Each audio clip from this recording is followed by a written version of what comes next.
अस्सलामुअलैकुम welcome to cricket players. मैं हूं राजा कैफ और मेरे साथ मौजूद है सैयद भाई। जैसा कि आप सब जानते हैं आज पीएसएल में रेस्ट डे था। कोई मैच भी नहीं था और वैसे भी पीएसएल हाफ जो है वो हो चुका है और जो नेक्स्ट हाफ है वो रह गया है। यानी टोटल 44 मैचेस है और 22 मैचेस जो हैं वो हो गए हैं। आज हम थोड़ी सी बात करेंगे पॉइंट टेबल पे और टीम की जो ओवरऑल 8 टीम्स हैं उन पे उनकी स्ट्रेंथ और वीकनेस पे बात करेंगे। अस्सलाम जी, वालेकुम अस्सलाम फरूक भाई। वालेकुम। क्या हाल है भाई आपका? अल्हम्दुलिल्लाह गया भाई। अभी तक तो हार अच्छा है, टेबल का भी और हमारा भी।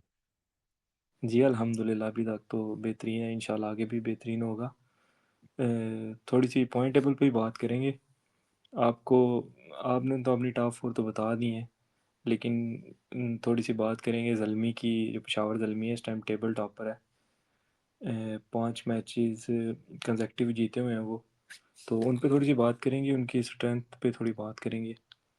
क्या भाई, मुझे टेबल देखते हुए मुझे तो लगता है कि अब इसमें चेंजेस होंगे इस टेबल में। मेरी आवाज़ आ रही है? जी आपकी आवाज़ आ रही है, कंटिन्यू करें। तो मुझे लगता है ये जो टेबल है, ये जिस तरह से अभी टॉप 4 आपको लग रहे हैं इसमें चेंज होगा, ये ऐसे ही नहीं रहेंगे। और जैसे हमने पहले भी बात की थी, ये टेबल सही से शो नहीं करता टीम्स को। ये टेबल सही से रिफ्लेक्ट नहीं कर रहा कि इस वक्त हाँ, नंबर 1 पे जो टीम है वो तो डिजर्विंग टीम है, और शायद नंबर 2 पे भी जो टीम है वो भी डिजर्विंग टीम है।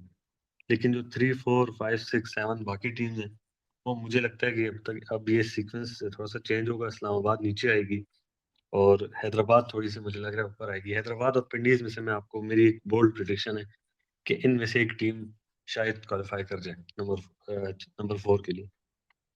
ये तो आपने वो वाकई एक बोल्ड प्रिडिक्शन किया, वो जिसको जिसको कहते हैं वो एक दलेराना प्रिडिक्शन किया आपने। लग तो मुश्किल आया लेकिन आपने एक अच्छी प्रिडिक्शन की है।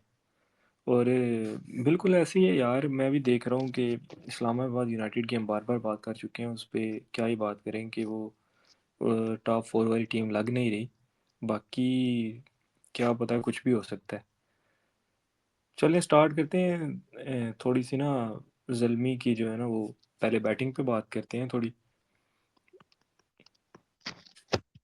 सबसे मुझे पहले आपकी तो आवाज़ थोड़ी सी कम आ रही है क्या भाई? जी भाई अब सही आ रही है।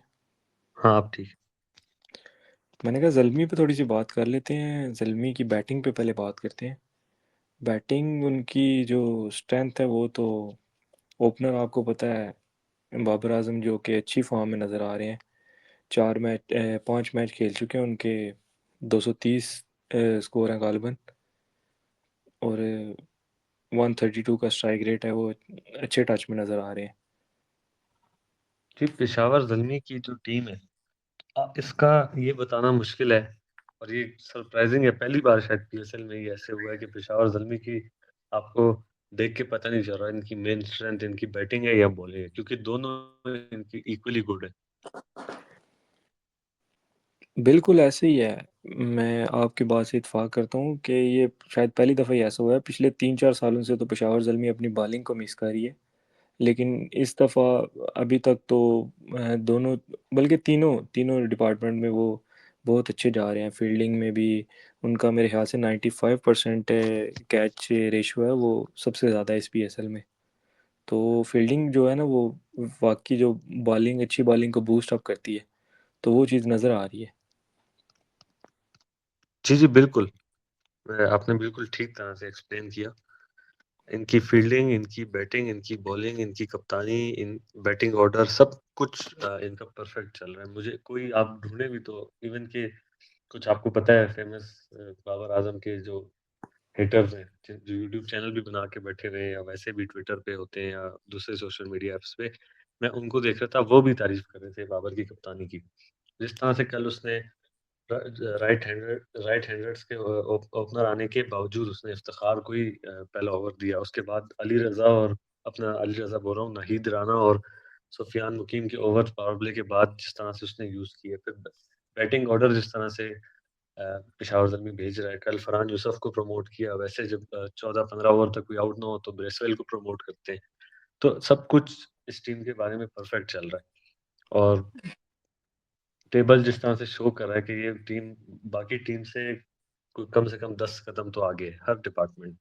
बिल्कुल ऐसी है, स्पॉट ऑन इनकी हर चीज़ चल रही है। इन पे ज़्यादा क्या ही बात करेंगे, बस इन पे ये बात करेंगे कि इनके नाहिद राना और शरीफुल इस्लाम जो है वो इस टाइम टीम को छोड़ के अपनी नेशनल ड्यूटी के लिए चले गए हैं। तो ये देखना पड़ेगा कल के मैच में कि वो अपनी प्लेइंग 11 को कैसे मैनेज करते हैं। बाकी इन पे क्या ही बात करें। बात करते हैं थोड़ी सी मुल्तान सुल्तान पे। उनकी टीम लग तो बैलेंस रही थी, लेकिन उनकी टीम में मैंने एक चीज़ देखी है कि ओवरसीज़ जो है ना वो 4 के 4 ऑस्ट्रेलियन खेल रहे हैं, और उसमें वो उन्होंने 6 मैच खेले हैं, एक में भी चेंजिंग नहीं की। मुल्तान का कैफ भाई मेरे हिसाब से मेरे ओपिनियन में मुल्तान की जो स्क्वाड है उसमें गलतियाँ तो हैं और उसमें इनका कसूर भी नहीं है, इन्होंने टीम बनाई नहीं थी, टीम तो दूसरे ओनर्स ने बनाई थी, फिर इन्होंने टेक ओवर किया। उसमें जितनी ये चेंजेस कर सकते थे इन्होंने किए, लेकिन अब भी इनकी जो प्लेइंग 11 है या टीम स्क्वाड है उसमें काफ़ी मतलब मिस्टेक्स हैं। लेकिन इनका ये सक्सेसफुल इसलिए जा रहे हैं कि इनकी प्लानिंग अच्छी होती है। हर बार हम ये बात करते हैं कि स्क्वाड जैसा भी आप सेलेक्ट करें, आप बाद में जो प्लेइंग 11 कॉम्बिनेशन जिस तरह का बनाते हैं, वो फिर डिफाइन करता है आप टूर्नामेंट कैसा खेलेंगे। तो इनका कॉम्बिनेशन इन्होंने अच्छा बनाया हुआ है और हर तरह से इन्होंने बॉलिंग भी पूरी की हुई है, बैटिंग भी पूरी की हुई है, जिसकी वजह से ये सक्सेसफुल है। अगर आप ऑन पेपर इनकी टीम देखें, तो इनकी टीम शायद बाकी टीम्स के मुकाबले में इतनी स्ट्रॉन्ग ना हो, जितनी बाकी टीम्स हैं, लेकिन टेबल पे नंबर 2 पे हैं।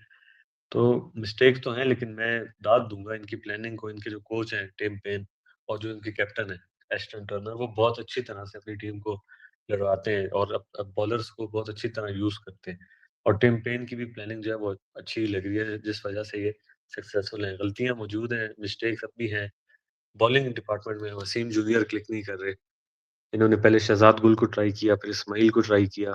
बॉलिंग में सिर्फ़ पीटर पीटर सिडल ही और अरफ़ात मिन्हास, ये 2 कंसिस्टेंटली अच्छी बॉलिंग कर रहे हैं। नवाज़ भी बिल्कुल ही ऑफ कलर है, बॉलिंग में भी, बैटिंग में भी और वसीम जूनियर भी बिल्कुल उनका बहुत ख़राब पीएसएल जा रहा है। बिल्कुल, इसमें मैं एक चीज़ ऐड करना चाहूँगा सईद भाई, इनकी जो मुझे एक चीज़ अच्छी लगती है वो लोकल कोर है जो इनका।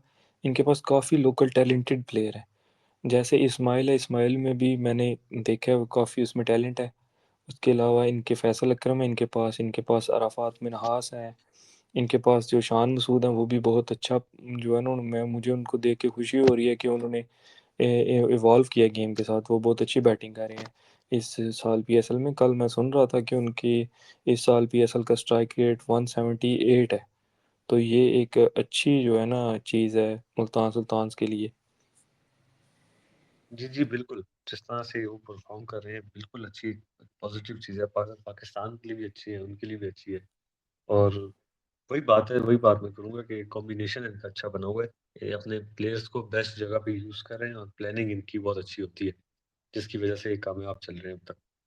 बाकी इनका जो थोड़ा-सा वीक डिपार्टमेंट है, वो मेरे हिसाब से इनकी बॉलिंग है।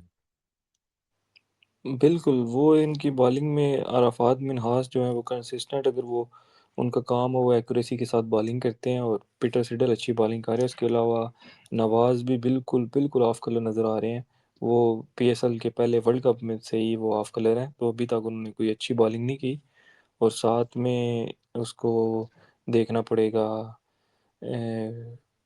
वसीम जूनियर को क्लिक करना पड़ेगा, क्योंकि वो उनके हर मैच में खेलते हैं, और उनके एक समझ लें कि उन्होंने मेन बॉलर पिक किया था। यार अपने प्लेयर्स का, हमारे लोकल प्लेयर्स का एक बात जो मैंने फ़ील की है, ये बात लोग करते हैं बाबर आज़म के लिए, लेकिन ये बात उनके अलावा बाकी सब पे फिट होती है कि हमारे जो प्लेयर्स हैं वो इवॉल्व नहीं करते। वो कुछ वो कुछ बदलाव नहीं लाते अपनी गेम में, वो जहाँ पे हैं वहीं के वहीं रहते हैं। अब आप देखिए मोहम्मद नवाज़ हैं, मोहम्मद वसीम जूनियर हैं।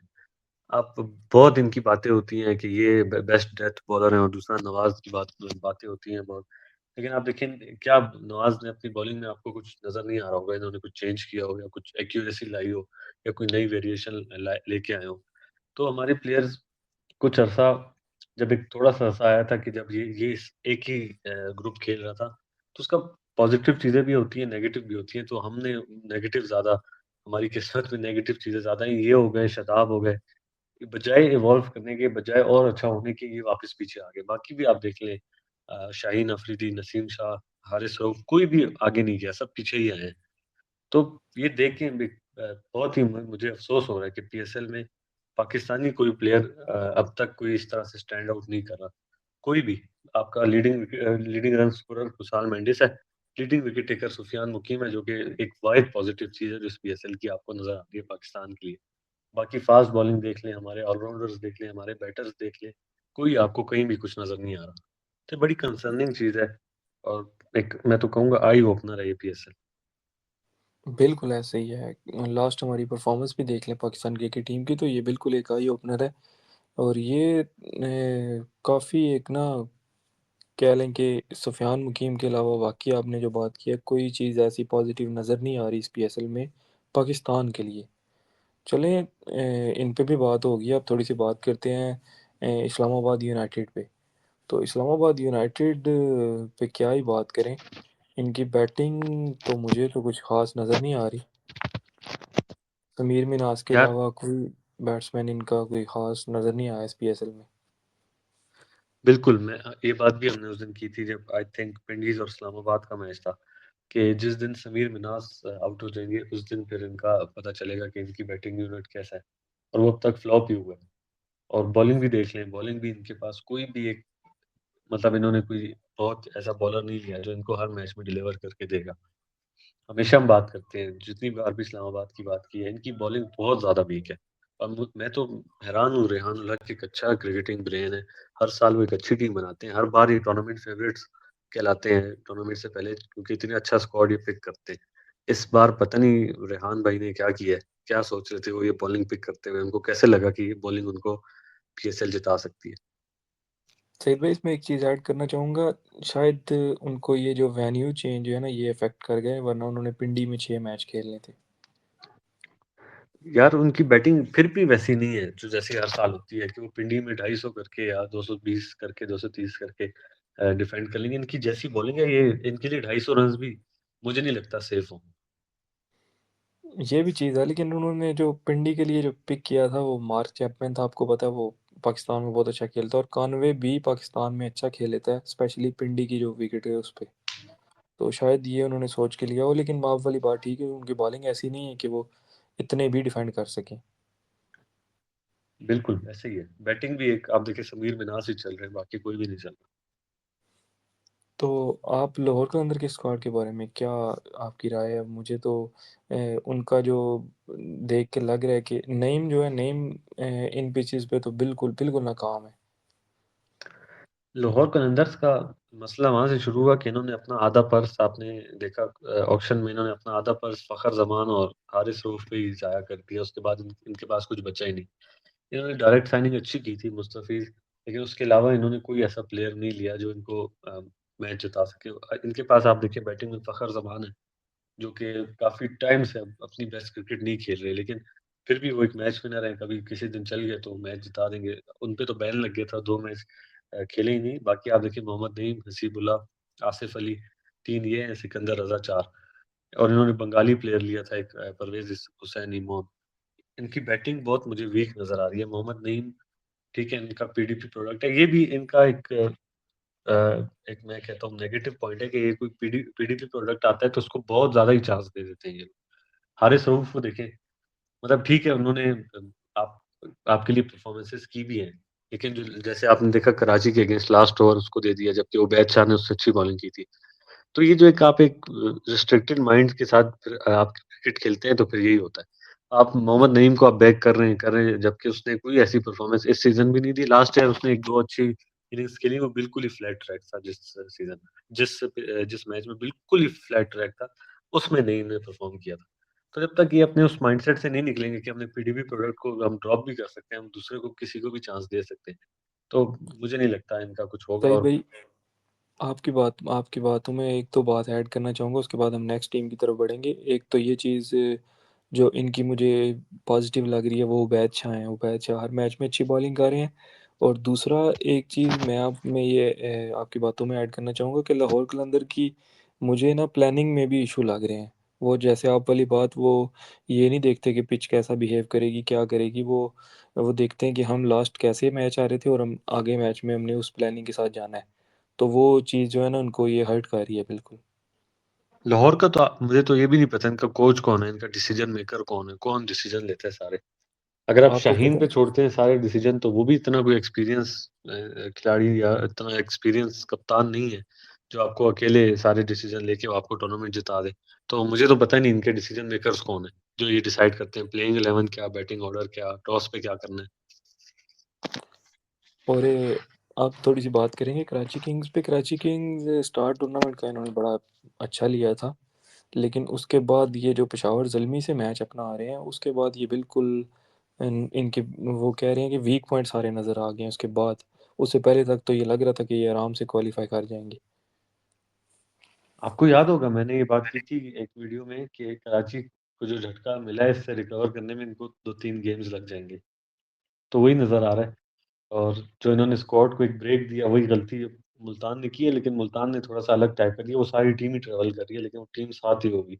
तो उनका इतना इशू नहीं होगा, इन्होंने जो वो सबको रिलीज कर दिया तो एक मोमेंटम टूट जाता है, वो एक माहौल टूट जाता है, एक विनिंग कॉम्बिनेशन जो आपका बना होता है, एक विनिंग माहौल बना होता है, वो टूट जाता है। तो वो भी उनसे गलती हुई है। और एक आध जगह पे आई थिंक इनको सोचना पड़ेगा, खुशदिल शाह पे सोचना पड़ेगा कि उसको बहुत ही ज्यादा चांस मिल गए और वो उसने जिंदगी में कुछ नहीं किया। तो एक इनको सोचना पड़ेगा, अब्बास अफरीदी पे सोचना पड़ेगा, खुशदिल शाह पे सोचना पड़ेगा, और बेहतर कॉम्बिनेशन के साथ आएंगे तो ये अच्छी टीम है। आप मेरे ख्याल से एक मेन नाम भूल गए हैं जो उस पर सोचना बहुत ज़रूरी है, कराची किंग्स के लिए भी और पाकिस्तान क्रिकेट बोर्ड के लिए भी। कौन? सलमान अली आगा। सलमान अली आगा। उनको मैं कैसे भूल सकता हूँ। और उनके मैंने एक चीज़ ये भी देखी है, उनके दोनों ओपनर नहीं चल रहे। ना वार्नर ने कोई अच्छी इनिंग खेली है, ना वसीम ने कोई इतनी आउटस्टैंडिंग इनिंग खेली है अभी तक। पिछले मैच में इन्होंने रीजा हेंड्रिक्स को चांस दिया, तो मुझे लगता है अब ये वसीम की जगह उस पे जाएंगे अगले मैच में, वार्नर और रीजा हेंड्रिक्स। इनके जो पूरे टूर्नामेंट में जो एक चीज़ मुझे अच्छी लगी है, बैटिंग में वो सात बेग हैं और बॉलिंग में हसन अली। इसके अलावा ये बिल्कुल बिल्कुल वो कह रहे हैं कि हर डिपार्टमेंट में फ्लॉप हो रहे हैं, लेकिन ये फिर भी पहले 2-3 मैच जीत गए हैं। इनकी बॉलिंग का क्या है भाई, मुझे ये लगता है कि जब एडम जंपा अपने बेस्ट पे तब होता है जब वो एक्यूरेट बॉलिंग करने की कोशिश करे, विकेट लेने की ज्यादा वो ना ट्राई ना करे। लास्ट 2 मैचेस जो इनके हारे हैं, ये बॉलिंग शुरू में इतनी खराब करते हैं कि फिर जंपा को अपने गेम प्लान से हटना पड़ता है, उसको विकेट लेने पे जाना पड़ता है, जहाँ पे आपने देखा उसको रन्स भी पड़ रहे हैं और वो उस तरह से एक्यूरेट भी नहीं हो पा रहा। वो छक्के भी खा रहा है, बाउंड्रीज भी खा रहा है, जो वो अमूमन नहीं खाता होता। तो इनको अपनी पावर प्ले की बॉलिंग बेहतर करनी पड़ेगी और अपना टॉप ऑर्डर थोड़ा सा फिक्स करना पड़ेगा। सलमान अली आगा फ्लॉप हुए हैं अब तक पूरे पीएसएल में, और वसीम भी फ्लॉप हुए हैं, वार्नर भी अब तक नहीं चल रहे। तो टॉप ऑर्डर एक मसला है और एक पावर प्ले इनका मेन मसला है। बिल्कुल। और आप बात करेंगे कोयटा ग्लैडिएटर पे। कोयटा ग्लैडिएटर पे क्या बात करनी है, उनके पास अहमद दानियाल थे जो फास्ट बॉलिंग में अच्छा कर रहे थे। वो इंजर्ड हो गया, उसके बाद उनकी स्पिन बॉलिंग उस्मान तारक अच्छा कर जाते हैं, लेकिन इब्रार वैसे नज़र नहीं आए इस पीएसएल में। कोयटा का भी यही सीन है कि अबरार को अपनी स्ट्रेंथ से हटना पड़ रहा है। वो अपनी बेस्ट बॉलिंग नहीं कर पा रहे क्योंकि उनको वो उस तरह का सिचुएशन अब तक नहीं मिली। तो कोयटा भी बहुत ज़्यादा, कोयटा में बॉलिंग में भी उनके मसले हैं, उनकी फास्ट बॉलिंग में भी मसले हैं, उनकी बैटिंग में बार-बार हमने बात की है कि 5 आउट होते हैं तो टॉम करन आ जाते हैं। तो ये बिल्कुल ही क्लूलेस थी, उन्होंने ऑक्शन में सिलेक्शन की है। मेरी समझ से बिल्कुल बाहर है कि ये टीम कहाँ जा रही है। ये one of the best team थी पीएसएल की 2019 तक। उसके बाद जो इस टीम को जो इनका डाउनफॉल आया है, ये अभी तक पिछला ये फाइनल बिल्कुल खेले, लेकिन पिछले भी मुझे नहीं लगता इनके स्क्वाड उस तरह से था। तो कोयटा बिल्कुल ही ऑफ कलर है, 2019 से ही ऑफ कलर है, और मुझे नहीं लगता कि इनका कोई चांस है टॉप 4 में। बिल्कुल। एक पॉजिटिव इनमें हसन नवाज है। और पीछे हमारी मेरे ख्याल से 2-3 टीम रह गई हैं, उन पे भी बात कर लेते हैं। हैदराबाद किंग्स मैन पे बात करते हैं थोड़ी सी। हैदराबाद किंग्स मैन तो स्टार्ट में बिल्कुल उनका कोई कॉम्बिनेशन नहीं बन रहा था। फिर एक अच्छी चीज़ जो हमने भी बोली थी कि मानस लैबुशेन को चाहिए कि अगर उन्होंने कैप्टनसी करनी है, खेलने हैं सारे मैच, तो वो एज ओपनर अपने आप को ना वो प्रमोट करें। और साइम अयूब जो ओपनर परफॉर्म नहीं कर रहे थे, उनको उन्होंने वन डाउन लाया और उन्होंने भी पिछले मैच में एक अच्छी इनिंग खेली है। तो ये इनकी थोड़ी सी पॉजिटिव साइन नज़र आ रहे हैं। मुझे लग रहा है जो आपने प्रिडिक्शन की है उसमें से पिंडीज का तो मुश्किल लग रहा है। मुझे लग रहा है हैदराबाद ना कोई आउट ऑफ द बॉक्स चीज़ कर जाए। ये ये तब होता है कैफ भाई जब आपके ड्रेसिंग रूम में ना एक अच्छा क्रिकेटिंग ब्रेन मौजूद हो जो क्रिकेट की समझ रखता हो। इन्होंने कुछ भी नहीं किया, इन्होंने बस अपना कुछ 2-3 चीज़ें फिक्स की। लबुशेन की बात की थी हमने, इन्होंने उसको ओपनर किया। बॉलिंग में मोहम्मद अली को ठीक यूज़ कर रहे हैं और मैक्सवेल के आने से भी इनको एक थोड़ा-सा बूस्ट मिलेगा, कॉन्फिडेंस मिलेगा और साइम का भी थोड़ा-सा फ़ॉर्म में आना इनके लिए अच्छी बात है। तो इन्होंने थोड़ा-सा अपना प्लानिंग को फिक्स किया है। ये बिल्कुल नई फ्रैंचाइज़ थी। विंडीज़ का तो मैं नहीं कहता नई फ्रैंचाइज़ थी क्योंकि वो सारे एक्सपीरियंस मुल्तान का एक मैनेजमेंट उठा के उधर चली गई थी। इनकी मैनेजमेंट बिल्कुल नई थी, इनके कोच भी नए, इनके कप्तान भी नए और कुछ लड़के भी इनके ऐसे थे जो पहली बार बीएसएल खेल रहे हैं कि आप एक साथ पहली बार खेल रहे हैं। तो ये बिल्कुल नई फ्रैंचाइज़ थी, इन्होंने बहुत जल्दी सीखा है अपनी गलतियों से और जिस तरह से इन्होंने कमबैक किया है, ये मुझे तो ये इस्लामाबाद से भी, क्वेटा से भी और लाहौर से भी ऊपर फिनिश करते हुए नज़र आ रहे हैं। बेशक मेरी प्रेडिक्शन ना ठीक हो 4th वाली, लेकिन ये इन तीनों से तो सर्टेनली मुझे लगता है ये ऊपर फिनिश करेंगे। बिल्कुल, मुझे भी ऐसे लग रहा है। बाकी एक लास्ट टीम रह गई है, वो है रावलपिंडीज़। उस पे थोड़ी सी बात करेंगे। उनकी जो मेरे नज़र में जो इस पीएसएल की बिगेस्ट डिसअपॉइंटमेंट है वो मोहम्मद रिजवान है। अभी तक वो कोई इम्पैक्ट नहीं डाल सके। मोहम्मद रिज़वान देखिए हमारी आपको पता है व्यूअर्स को बताऊँ हमारी सेकंड शायद फेवरेट टीम आपकी भी थी, मेरी भी विंडीज़ थी। तो उम्मीदें बड़ी थी मुझे इनसे और मुझे था कि रिज़वान जो है वो पिछले कुछ अरसे से जो उनके साथ ज़्यादती हो रही है उसका रिप्लाई करेंगे इस सीज़न। तो बिल्कुल बुझे लग रहे हैं, कप्तानी में भी बुझे लग रहे हैं। ऑल्दो मैं समझता था पाकिस्तान के बेस्ट कैप्टन हैं, लेकिन इस सीज़न उनके बहुत ज़्यादा मुझे ऑफ कलर नज़र आ रहे हैं कप्तान भी। तो उनका शायद बैटिंग से भी इस चीज़ का ताल्लुक है कि जब आप बैटिंग में ऑफ कलर होते हैं तो वो चीज़ आपकी कप्तानी में भी नज़र आती है। जब आप बैटिंग में कॉन्फिडेंट होते हैं तो आपकी कप्तानी भी फिर ठीक होती है। तो रिज़वान मुझे लग रहा है वही जो हमने बात की थी रावलपिंडीज़ की मेंटल थोड़ा-सा ब्लॉकेज आया हुआ है इनका और अ, रिलैक्स रहें, ईज़ी रहें, इसी तरह इससे निकलेंगे। मुझे पता है एक स्ट्रॉन्ग कैरेक्टर है रिज़वान और बाबर ने भी एक बार ये बात की थी कि इनका कनेक्शन बहुत अच्छा है अल्लाह से और आपको पता है दीनदार इंसान है।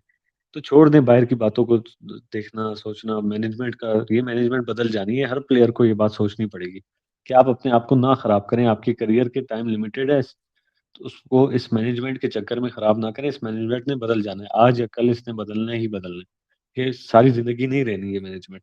इसके चक्कर में आप अपना करियर ना खराब करें। आप अपनी जैसे बाबर अपनी स्ट्रेंथ पे आए हैं तो आप बहुत बेहतर नज़र आ रहे हैं। इस तरह रिज़वान भी अपनी स्ट्रेंथ पे आएँ और जो उनकी स्ट्रेंथ थी उस पे रहें और एक अच्छी इनिंग्स लगेगी और आपको रिज़वान वापस नज़र आ जाएँगे। अब पीएसएल में बाकी जो विंडीज़ के मैच रहते हैं उससे मुझे इनसे बस उम्मीद नहीं है, बस मैं चाहता हूँ कि ऐसा 2-4 मैच जीत जाएँ ताकि अगले सीज़न के लिए इनके पास कुछ मोमेंटम मिल जाए या रिज़वान भी अगले साल थोड़ा-सा बेहतर नज़र आए। बिल्कुल ऐसे ही है। इनकी सईद भाई, मैंने एक चीज़ देखी है कि इनकी बॉलिंग जो है ना वो बिल्कुल बिल्कुल क्लिक नहीं कर पा रही, जिसकी वजह से इनकी पूरे जितने इन्होंने मैच खेले हैं 5, उनमें इनका हर मैच में डिफरेंट कम्बिनेशन था। तो कम्बिनेशन सेट होना ये एक बड़ी इंपॉर्टेंट चीज़, हमने पहले भी बात की है कि 20 का स्क्वाड मैटर नहीं करता, जो 11 खेल रहे होते हैं वो मैटर करते हैं। तो इनकी वो पूरी पीएसएल में अभी तक सेट नहीं हुई। इनकी प्लेइंग 11 भी सेट नहीं हुई। एक मसला एक और जो मुझे नज़र आता है, जो मुझे शायद नज़र आता है, मैं काफ़ी टाइम से क्रिकेट देख रहा हूँ, तो मैं एक व्यूअर की तरह जो आप बाहर से बैठ के देखते हैं, उसमें शायद कुछ चीज़ें आप पिक कर लेते हैं जो शायद नज़र नहीं ना आए दूसरों को। आपने देखा है इनके कैप्टन है रिज़वान और इनके जो मेन बॉलर हैं वो है आमिर। मैंने मैंने नहीं देखा और मैं ऐसे चैनल पे देखता हूँ, मैं कोई पीटीवी पे या उस पे नहीं देखता जिस पे वो कमर्शियल ब्रेक्स आती हैं, मैं दूसरे पे देखता हूँ जिस पे ब्रेक नहीं आती। तो मैंने नहीं देखा एक दफ़ा भी रिज़वान और आमिर को आपस में बात करते हुए। मैं नहीं कह रहा आपस में बातचीत बंद होगी उनकी, लेकिन ऑन फील्ड मुझे वो केमिस्ट्री नज़र नहीं आ रही उन दोनों की जो एक होनी चाहिए आपके मेन बॉलर में और आपके कैप्टन में। नसीम शाह और रिज़वान में नज़र आती है, आसिफ अफरीदी और रिज़वान में नज़र आती है। आमिर और रिज़वान में मुझे कोई केमिस्ट्री नज़र नहीं आ रही, वो ऑब्वियस सी बात है, जितना वो ज़हर उगल चुके हैं बाबर रिज़वान पे, आप जब इनको एक टीम में डाल देंगे तो ये बिल्कुल ही एक मिसमैच होगा। तो मोहम्मद आमिर अब ये उसको ड्रॉप भी नहीं कर सकते जैसी उसकी रेपुटेशन है, जैसा नाम है। वरना तो बॉलिंग लाइनअप में सबसे पहले उसको ड्रॉप करना बनता है जिस तरह उसने बॉलिंग की है। एक बॉल भी मुझे उसकी याद नहीं है एसपीएसएल में जो उसने अच्छी बॉल की हो, एक बॉल भी। मैं एक ओवर की बात नहीं कर रहा, स्पेल की बात नहीं कर रहा, मैं एक बॉल की बात कर रहा हूँ। एक बॉल भी उसने अच्छी नहीं कराई पूरे पीएसएल में। हर बॉल स्लो रन कराते हैं, हर बॉल आप देखें चेंज ऑफ पेस, बहुत ज़्यादा चेंज ऑफ पेस का इस्तेमाल। तो उनका जो काम था जिस तरह से नए बॉल से विकेट लेना था उससे हट ही गए हैं। बाकी अभी स्लो वन से क्या होगा हर बॉल पे। तो विंडीज़ का ये इनको अगर आगे कुछ चांस बनाना है या कुछ मिरेकल करना है या कुछ मैच जीतने हैं तो मोहम्मद आमिर का आपको सोचना पड़ेगा, या तो वो उस तरह की बॉलिंग करें जिस तरह वो जो उनको आता है, या आप उनको ड्रॉप करें। अब मेरे ख्याल से नसीम शाह ने भी ट्रेनिंग शुरू कर दी है, वो भी शायद फिट हो जाए। बिल्कुल ऐसे ही है, मैं भी इस चीज़ से इत्तेफाक करता हूँ कि वो एक भी बॉल ऐसी नज़र नहीं आई जो उनकी वो पहले जो करवा देते होते हैं अपने स्पेल में, कि एक ऐसी अच्छी बॉल नज़र नहीं आई। चलें, हमने तो सारे तकरीबन ऑलमोस्ट सब टीम्स के स्क्वाड को कवर कर लिया है। और सईद भाई, जाने से पहले मैं कल के मैच पे आपकी प्रिडिक्शन लूँगा, पेशावर ज़ल्मी वर्सेस कोयटा ग्लैडिएटर। तो क्या लगता है आपको?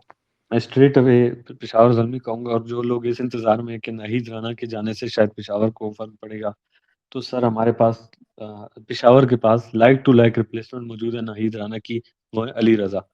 अब अगर बाबर उसको वैसे ही यूज़ करते हैं जैसे वो नाहिद राना को यूज़ करते हैं, तो आपको ज़्यादा फ़र्क नहीं नज़र आएगा अली रज़ा और नाहिद राना में। हाँ, वो इतने लीथल नहीं होंगे जितने नाहिद थे, लेकिन वो उतना काम कर ही देंगे जो नाहिद का था। तो जो लोग इस इंतज़ार में हैं कि नाहिद के जाने से पेशावर बिल्कुल नीचे आ जाएगी, नो चांस, कल ईज़िली जीत रही है पेशावर फिर से।